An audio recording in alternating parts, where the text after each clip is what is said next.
ಒಬ್ಬ ಹುಡುಗ ಸಂಬಳ ಆದ ತಕ್ಷಣ ಒಂದು ಒಳ್ಳೆ ಹೋಟೆಲ್ಗೆ ಹೋಗಿ ಟೀ ಕುಡಿತಾ ಇರ್ತಾರೆ. ಅದು ಕೂಡ ಸ್ಟಾರ್ ಹೋಟೆಲ್ಲೇ ಆಗಿರುತ್ತೆ. ಅವ್ರ ಜೊತೆ ಯಾರೆಲ್ಲ ಕೆಲಸ ಮಾಡ್ತಾ ಇರ್ತಾರಲ್ಲ ಅವರೆಲ್ಲ ಒಂದು ಪುಟ್ಟ ಅಂಗಡಿಲಿ ಟೀ ಕುಡಿತಾ ಇರ್ತಾರೆ.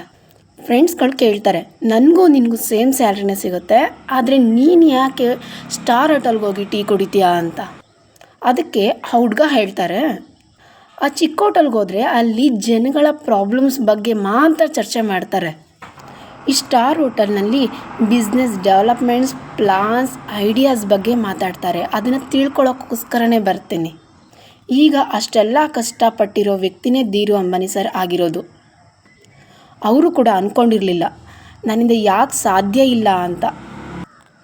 ಅದೇ ಟೀ ಅಂಗಡಿಯಿಂದ ಸ್ಟಾರ್ಟ್ ಮಾಡಿ ಕಷ್ಟಪಟ್ಟು ಪ್ರೈಮ್ ಮಿನಿಸ್ಟರ್ ಆಗಿರೋ ನರೇಂದ್ರ ಸರ್ ಮೋದಿ ಕೂಡ ಅಂದ್ಕೊಂಡಿರಲಿಲ್ಲ ನನ್ನಿಂದ ಯಾಕೆ ಆಗಲ್ಲ ಅಂತ ಅಂದ್ಕೊಂಡಿರಲಿಲ್ಲ. ನರೇಂದ್ರ ಮೋದಿ ಅವರು ಕೂಡ ಇಂಡಿಯಾ ಅನ್ನೋ ಟ್ರೆಂಡ್ ಸೆಟ್ ಮಾಡಿದ್ದಾರೆ. ಬೇರೆ ದೇಶದಲ್ಲಿ ಟೀ ಮಾರಾಟ ಮಾಡಿಕೊಂಡೇ ಮಾಡಿದ್ದಾರೆ. ನನ್ನಿಂದ ಆಗಲ್ಲ ಅಂತ ಅವರು ಯಾವತ್ತೂ ಅಂದ್ಕೊಂಡಿರಲಿಲ್ಲ. ಕಂಪ್ಯಾರಿಸನ್ ಅನ್ನೋದು ಯಾವಾಗಲೂ ನಮ್ಮಿಂದ ಮೇಲೆ ಇರ್ತಾರಲ್ಲ ಅವ್ರ ಜೊತೆನೇ ಮಾಡ್ಕೋಬೇಕು.